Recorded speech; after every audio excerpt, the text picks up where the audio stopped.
오늘은 여행자의 필수품이라는 제목으로 말씀을 전하려고 합니다. 제가 어떤 분이 이렇게 이야기합니다. 지하철에서 어떤 낯선 사람이 지하철에 들어왔다는 거예요. 이렇게 보니까 그분은 물건을 파는 장사하는 사람 같으니까 사람들이 어떨까요? 다 잠을 자든지 시선을 다른 데 돌리든지 외면해 버렸다고 합니다.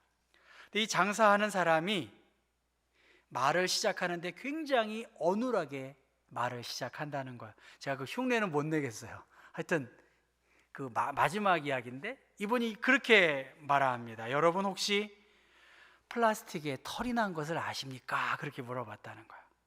플라스틱에 털이 난 거 아십니까? 이걸 아주 어눌한 말로 이렇게 표현을 하니까 플라스틱에 털이 났어? 하면서 사람들이 이렇게 그 장사하는 사람을 이렇게 보게 되었다는 거야. 그러면서 그 사람이 뭘 끼냈을까요? 칫솔을 끼냈다고 합니다. 칫솔. 플라스틱에 털이 난 것입니다. 칫솔입니다. 그렇게 이야기했다는 거예요. 이 칫솔이 국내산일까요? 외국산일까요? 메이드 인 차이나입니다. 다른 말로 말하면 싸다는 거지요. 이렇게 말을 했다는 거예요. 그러면서 하는 말이 과연 어디에서나 쉽게 살 수 있는 슈퍼마켓이나 쉽게 살 수 있는 이 칫솔 여기에서 팔릴까요? 안 팔릴까요? 그렇게 물어봤다는 거예요. 또 하는 말이 제가 만약 여기에서 이 칫솔을 못 판다 할지라도 제가 포기할까요? 안 포기할까요? 그렇게 물어봤다는 거예요. 그러면서 하는 말이 저는 포기하지 않습니다. 왜냐하면 제겐 다음 칸이 있으니까요. 그렇게 했다는 거예요. 칫솔 팔렸을까요? 안 팔렸을까요? 사람들이 껄껄거리면서 그 칫솔을 사게 되었다고 말합니다. 저는 절대로 포기하지 않습니다. 저에겐 어디가 있다고요? 다음 칸에서 또 하면 됩니다.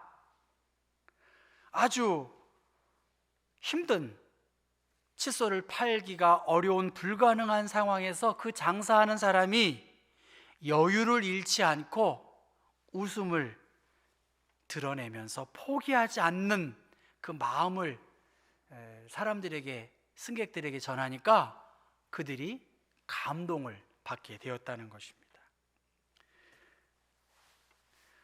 인왕산 자락에 윤동주 문학관이 있습니다. 윤동주 문학관 전면에 새로운 길이라는 윤동주 시인의 시가 나와 있습니다. 내를 건너서 숲으로, 고개를 넘어서 마을로, 오늘도 가고 어제도 가고 오늘도 갈 나의 길, 새로운 길.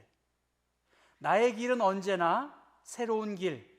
오늘도 내일도 내를 건너서 숲으로, 고개를 넘어서 마을로 새로운 길을 걸어가고 있다. 그렇게 그 윤동주 시인의 시가 거기에 있습니다. 지금 우리는 새로운 길, 힘든 길, 어려운 길을 가고 있습니다. 어떻게 이 터널을 잘 통과할 수 있을까? 어떻게 나의 인생을, 어떻게 나의 소임을 잘 마칠 수 있을까? 어떻게 성도된 본분을 잘 마칠 수 있을까? 하는 생각이 깊어지는 시간을 우리가 보내고 있습니다. 오늘 성경의 말씀은 예수님께서 고향인 나사렛에 제자들과 함께 가신 내용입니다. 나사렛은 예수님의 고향이고 안식일을 맞이해서 회당에서 가르치기를 시작하니까 많은 사람들이 예수님의 가르침에 대하여 깜짝 놀랐습니다. 어떻게 저 청년 예수가 저런 지혜와 그의 손을 통해서 기적적인 일들이 가능할까 하면서 많은 사람들이 깜짝 놀랐습니다. 동시에 3절의 말씀 보면 저 사람 마리아의 아들 목수 예수가 아니냐? 야곱과 요셉, 유다와 시몬의 형제가 아니냐? 그 누이들을 내가 알고 있는데 예수라는 저자가 뭔데? 하면서 예수를 배척했다 그렇게 말합니다. 예수를 공격했다 그렇게 말합니다. 예수를 달갑지 않게 여겼다. 예수님을 꺼려했다는 거예요. 그러니까 아무리 잘 가르치고 기적을 베풀어도 마음이 멀어지니까, 사람들의 마음이 떨어지니까 불편한 상황에 있었던 것이죠. 예수님께서 자기의 마음속에 품고 있는 12 제자들과 함께 깊은 좋은 공감할 수 있는 시간들을 보내고 있었고, 실제적인 많은 가르침들을 제자들에게 아마 주었을 것이라고 봐요. 기적을 어떻게 베풀었을지, 군중들의 심리, 이런 거 예수님이 가르쳐 주시지 않았을까, 그런 생각을 합니다. 그러니까 굉장히 성공적인 많은 노하우를 예수님께서 제자들에게 가르쳐 주셨으리라고 봅니다. 그런데 오늘 나사렛에서, 그것도 고향에서 예수께서 배척당하는, 예수께서 업수여김을 당하는 그 모습까지도 제자들에게 경험케 하셨습니다. 스승이 저렇게 우습게 여김을 당하는 모습을 보여주었음에도 불구하고 예수님은 제자들과 함께 모든 마을로 가서 가르치시는 일들, 하나님의 나라에 확장하는 일들을 위해서 제자가 뭐냐? 부름받은 자의 모습은 어려움 속에서도 잘 감당하는 것이다 하면서 둘씩 짝지어서 제자들을 세상 가운데 보내십니다. 그리고 그냥 보내는 것이 아니라 더러운 귀신을 제어하는 권능을 예수님께서 그 제자들에게 주셨다 그렇게 말합니다. 그리고 여행을 떠나는 그 제자들에게 지팡이 외에는 돈이나 배낭이나 옷이나 신발이나 신지 말고 그냥 가지고 있는 그것 가지고 제자의 여행을 떠나라고 말합니다. 그러면서 어디에 가든지 좋든 나쁘든 그 집에 머물고, 만약 그들이 제자들을 받아들이지 않고 또 그 가르침을 따르지 않는다면 밖에 나올 때 먼지를 털면서 그들이 그 턴 모습을 보도록 그렇게 이야기합니다. 오늘 설교의 제목은 여행자의 필수품입니다. 예수님께서 전도 여행, 제자들에게 복음을 증거하는 자로서 어떠한 물건을 잘 간직하고 제자로서의 삶을 살아야 할지를 우리에게 보여주십니다. 둘씩 짝지었고 예수님이 그곳에 함께 하지 않았지만 예수님께서 제자들에게 주신 권능을 의지해서 회개하십시오, 그렇게 말씀을 전하니까 많은 귀신들, 많은 병자들이 고침을 받았다. 아무것도 가지지 아니하는 그들이었지만 그들에게 하나님의 능력이 나타났다는 것이 오늘 성경의 내용입니다. 예수님께서 많은 가르침과 기적을 베푼 것은 이미 나사렛 사람들에게 알려졌을 것입니다. 동네 사람입니다. 금의 환영하면서 맞이해야 할 그 동네 사람들은 예수님을 마리아의 아들 목수가 아니냐, 그 아버지가 죽었다는 것을 알 수 있고요, 또 특별히 마리아는 결혼 전에 이미 임신한 미혼모와 같은 존재로 태어난 그 예수의 존재에 대하여 이미 전 이해를 가지고 있었다는 것입니다. 예수님께서 하나님의 나라의 비밀을 가르쳐 주셨어요. 얼마나 구체적이고 생동감 있게 이 말씀을 가르쳐 주셨을지를 우리가 짐작할 수 있습니다. 사람들이 그의 가르침에 대하여 듣고 놀랐고 수많은 기적들을 경험했어요. 그런데 동네 사람들은 예수를 공격했고 업수히 여겼다 그렇게 말합니다. 어린 시절 함께 자랐던, 함께 놀던, 나의 친척이었고 나의 이웃이었던 그 예수 그리스도, 자신들과 비교될 수 없는 신앙의 경지, 영적인 권위와 지혜를 갖고 있었던 그 예수 그리스도에 대하여 마리아의 아들 목수 예수가 아니냐, 그렇게 조롱하고 업수히 여겼다는 것입니다. 여행은 기쁨도 있지만 여행은 많은 어려움도 경험할 수가 있습니다.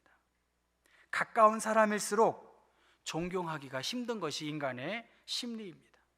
예수님은 왕성한 활동을 했음에도 불구하고 그 나사렛에선 더 이상 큰 일을 베풀지 않았다고 말하고요, 5절 말씀에 예수님의 권능이 없어서가 아니라 다만 소수의 병자를 안수하여 고칠 뿐이라고 그렇게 말하고 있습니다. 그리고 예수님 또한 그들이 자신의 가르침과 기적에 대하여 순종하고 따르지 않은 것을 이상히 여기셨다는 것입니다. 선입견과 불신앙의 눈으로 바라볼 때 우리 개인의 영적인 성장, 신앙의 유익은 아무것도 없습니다. 우리가 믿음 생활을 한두 해 하는 것이 아니잖아요. 그런데 믿음으로 반응하지 않는 사람들에게는 하나님의 행하시는 일들을 경험할 수 없어요. 하나님의 말씀을 하나님의 말씀으로 받아들이고 믿음으로 아멘하고 나의 삶의 어떤 전환점으로 삼아야 하는 반응이 있어야 하는데, 마음을 닫고 생각을 닫아버린다고 한다면 생명의 말씀이 선포되어진다 할지라도 오히려 예수를 배척할 수밖에 없는 나사렛 사람들과 동일할 수 있다는 것입니다.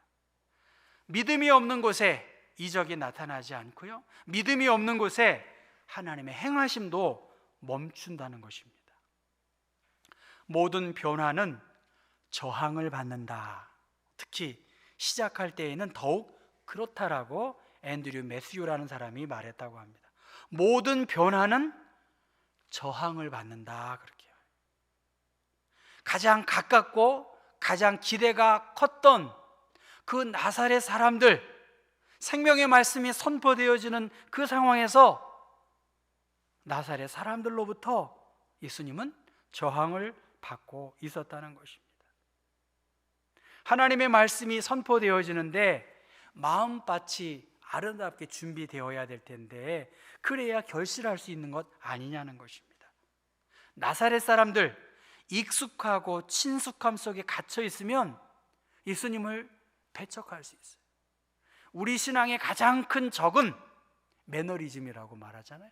안일한 마음, 이 정도면 이렇게 하는 그러한 것에 대하여 경계하고 있습니다.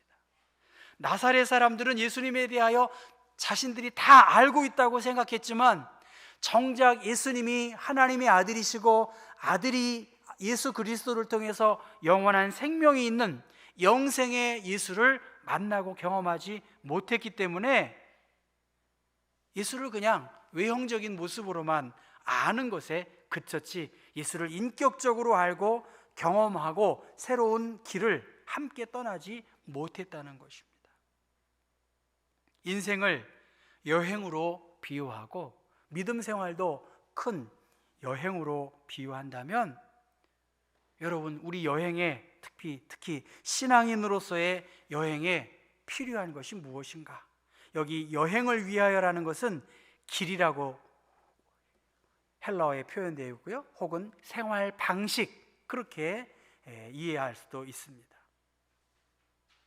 예수님은 지팡이 외에는 새로운 생활 방식, 새로운 길에 아무것도 가지고 가지 말라고 그렇게 말합니다. 텔레비전에 보면 연예인들이 가가호 방문하면서 뭘 달라고 하죠? 밥을 달라고 하잖아요. 한 끼 줍시오인가요? 한 끼 줍시오. 그 사람들은 어떻게 할까요? 외면당할 수도 있고요, 또 생각 이상으로 환대를 받을 수 있어요. 만약 다 문을 열지 않았다면 제작진들과 함께 돈이 없는 사람들도 아니잖아요. 그러니까 만약에 밥을 못 먹었다면 다른 맛집에 가서 더 좋은 음식도 먹을 수 있을 것 같아요. 예수를 믿는 전도자의 삶은 저는 이 유명한 연예인처럼 문전박대 당할 수도 있지만 큰 환영을 받을 수도 있어요. 그런데 문제는 그들에게는 하나의 샘플이 있는데요, 스승이신 예수님도 배척을 받았으니까 그들 앞에 펼쳐질 새로운 길, 그 새로운 길에는 두려움과 염려가 있다는 거예요. 여러분, 여행을 갈 때 필요한 건, 특히 해외여행은 이거 없으면 안 돼요. 돈이 아무리 많아도, 비행기표가 아무리 비즈니스 클래스 아니라 더 큰 클래스라도 여권이 없으면 안 되죠. 여행을 위해서는 돈도 필요하고요, 여행을 위해서는 가방도 필요하고요, 카메라도 필요하고, 아주 필수품 중에 필수품은 역시 여권입니다. 그리고 비행기표겠죠. 근데 요새는 비행기표도 필요 없어요. 그냥 다 인터넷으로 다 전산화 되어 있기 때문에. 가보지 않은 길에 돈이 없다고 생각해 보세요. 돈이라도 좀 있어야 되든지, 요새 말하면 핸드폰 같은 거로 우선 핸드폰에 돈이 다 결제할 수 있는 시스템이 있잖아요. 그런데 예수님은 오늘로 말하면 여권 외에는 아무것도 가져가지 말아라, 그렇게 아마 오늘 버전으로 그렇게 말합니다. 백도 필요 없고, 빵도 필요 없고, 돈도 필요 없다. 가지고 있는 지팡이 하나만 가지고, 특별히 그러나 이 여행에 둘씩 짝지은 그 사람과 함께 하나님께서 주신 권능을 의지하여 믿음으로 가라. 그것이 예수님께서 주신 그러한 여행 수칙이라고 볼 수 있습니다. 더 많은 것을 챙기려고 마음 빼앗기지 말라는 거예요. 더 많은 것으로 닥쳐올 일들에 대하여 지나친 염려로 마음을 빼앗기지 말아라. 너희의 염려가 크다고 해서 크지 않은 키를 키울 수 없다라고 예수님께서 말씀하신 것처럼, 지금 이 선교 여행, 제자들의 가야 할 이 선교 여행의 가장 중요한 것은 믿음의 형제 자매들, 동료들이고, 특별히 하나님, 예수님께서 주신 권능을 힘입고 이 전도 여행에 나아가라고 그렇게 말씀하고 있습니다. 우리가 알고 있는 테레사 수녀, 그는 노벨 평화상을 받으셨지요. 그는 노벨 평화상을 받으면서 이렇게 수상 소감을 말했습니다. 예수님은 우리 안에 있고, 우리가 만나는 가난한 사람들 안에 예수님이 있고, 우리가 주고 받는 웃음 안에도 예수님은 있습니다. 얼마나 아름다워요. 그런데 이 테레사 수녀는 깊은 영적인 침체 속에서 하나님의 부재에 대한 심각한 고민을 했다는 거예요. 하나님 도대체 어디 계십니까? 하나님이 코로나 사태로 이게 말이 됩니까? 이런 식으로 우리가 이해할 수 있겠지요. 그래서 자기가 알고 있는 그 신부에게 자기를 위해서 기도해달라고 그렇게 부탁한 적도 있습니다. 우리의 신앙생활에 이렇게 침체도 있고 상승기도 있을 수 있는데, 그는 인생이라고 하는 것은 낯선 여인 속에서의 하룻밤과 같다, 그렇게 이야기를 했다고 합니다. 우리의 신앙에서, 우리의 삶에서 반드시 필요한 것이 무엇일까? 우리 경복교회 믿음 생활한 공동체 안에 정말로 필요한 것이 뭘까? 돈도 필요하겠죠. 제가 어저께 걸어갔는데 평안교회라고 서서문 쪽에 있는데, 교회가 참 고색창연합니다. 교회가 엘리베이터를 건축하고 있는 거예요. 제가 유심히 가서 봤네, 유심히. 돈이 별로 안 들 것 같아요, 제가 보기에. 우리 형편으로 충분히 지을 수 있어요. 근데 거기는 왜냐하면 평지에다가 간단하게 올리더라고요. 평지니까 얼마나 쉬워서. 제가 이렇게 물어보면 이상할 것 같아가지고 엘리베이터 하는 거냐고. 우리 교회에 돈이 필요하겠죠. 또 교인들이 많았으면 좋겠죠. 영향력 있는 사람들이 많이 몰려들고 세상 말로 물이 좋으면 좋겠죠. 그런데 예수님께서 이 엄중한 상황에 낯선 새로운 길을 가는 우리 교회 공동체에 주시는 말씀은, 이미 너희들이 가지고 있는 이 지팡이 하나, 그리고 하나님께서 주신 권능, 이것이면 충분하다. 이 충분한 것에 있는 것을 족한 줄로 알고 잘 활용하라, 선용하라. 마태복음 10장 말씀에 12제자를 부르신 예수님께서 더러운 귀신을 쫓아내며 모든 약한 것을 고치는 권능을 제자들에게 주셨다라고 말씀하셨어요. 어떠한 대우를 받든지 그 집에 머물고, 만약 그들로부터 냉대를 당한다면 제자는 냉대 또한 감내해야 된다. 참고 인내하면서 하나님의 나라의 확장을 위해 너희들이 힘을 다해라, 그렇게 말합니다. 열광하는 사람도 있지만 배척하는 사람도 있다. 그러나 그 속에서 하나님의 성령님이 함께하면 하나님의 나라가 확장될 것이다. 세상에서 너희가 환난을 당하나 담대하라. 내가 세상을 이기었지 않았느냐? 담대하게 회개의 복음을 선포하라. 그렇게 말씀하고 있습니다.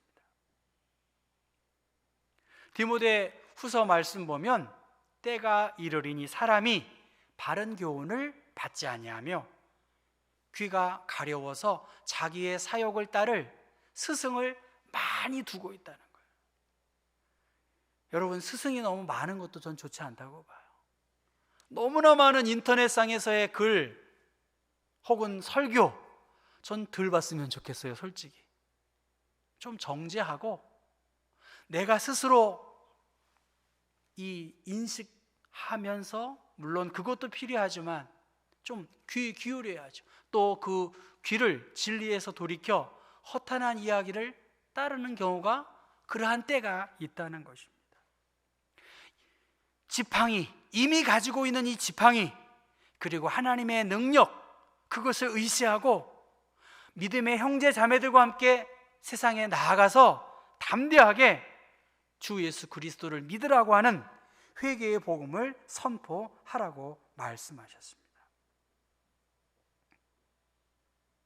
마태복음에는 지팡이도 가지지 말라고 했는데, 여기서 말하는 지팡이는 없는 지팡이를 돈으로 살 필요는 없다. 마가복음의 지팡이는 이미 가지고 있는 지팡이를 랍비나 순회 선교사들이 가지고 다녔던 것처럼 그것을 가지고 가라는 것으로 이해하면 어려움이 없을 것입니다.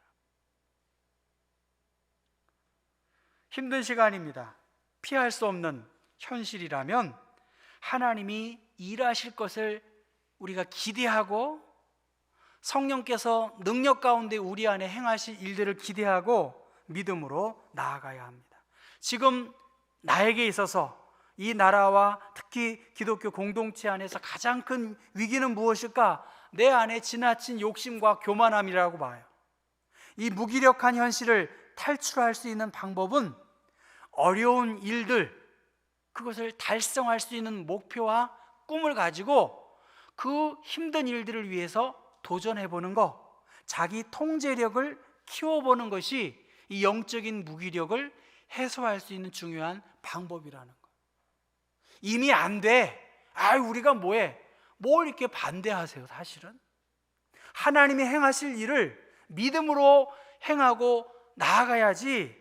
그러한 어려운 일을 한번 성취하면 큰 일들을 점프해가지고 갈 수 있다라고 그렇게 말하고 있습니다.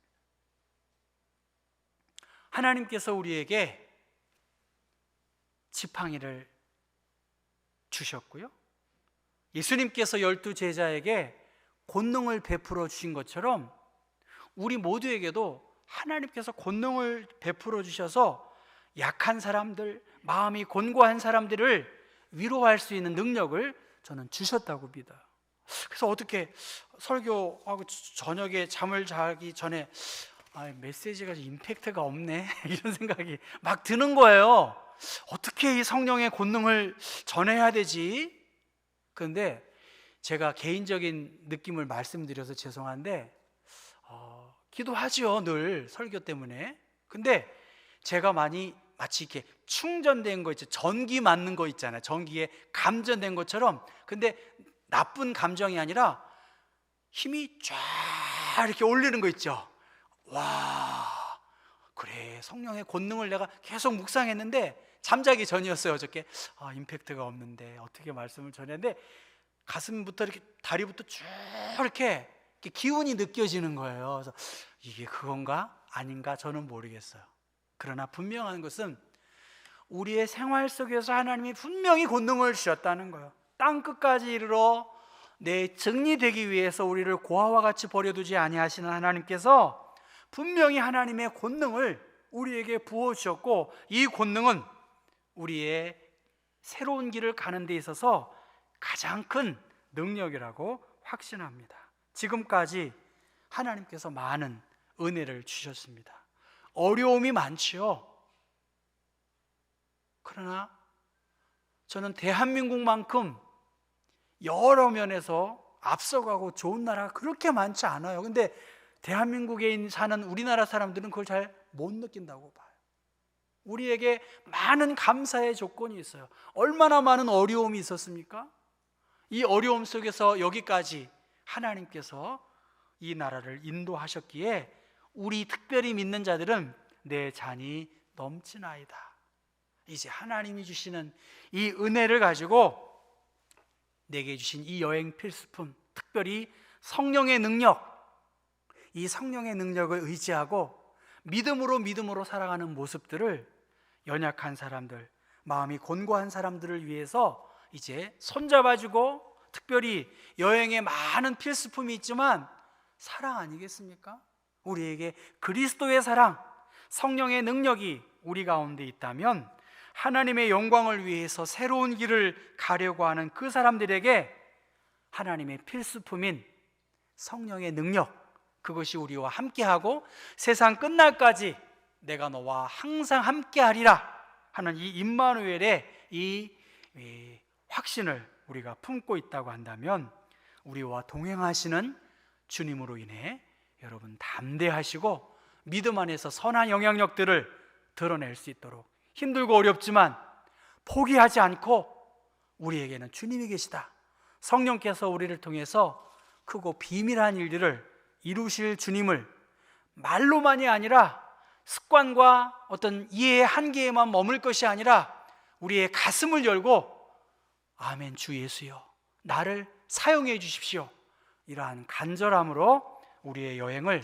채워갈 수 있기를 주님의 이름으로 부탁합니다. 기도하겠습니다. 은혜와 긍휼이 풍성하신 하나님, 우리 앞에 가야 할 많은 길들, 수많은 어려움이 있습니다. 필요한 것들이 참 많습니다. 그러나 주님은 제자들에게 지팡이 외에는 아무것도 가지고 가지 말고 성령의 권능을 의지하고 함께한 둘씩 짝지어준 그 믿음의 사람들을 통해서 한 사람보다는 두 사람 이상이 이 어려움을 견딜 수 있다는 전도서의 말씀처럼 함께 힘을 내어 이 어려움을 잘 극복하고 성령의 능력을 의지하여 악한 것들, 더러운 것들에 대하여 예수 그리스도의 능력과 권능을 드러낼 수 있는 하나님의 사람들 되게 하여 주옵소서. 이 나라, 이 민족을 기억하시고 온 세상을 주님이 불쌍히 여기시고 슬픔 가운데에서 포기하지 아니하고 하나님에게 향한 거룩한 열정들을 우리가 다시 한번 불태울 수 있도록 일상의 소소함들을 통해서 하나님의 은혜가 얼마나 큰지 주님을 찬양하며 감사함으로 채워가는 성도의 아름다운 삶을 살게 하여 주옵소서. 예수 그리스도의 이름 받들어 기도했습니다. 아멘.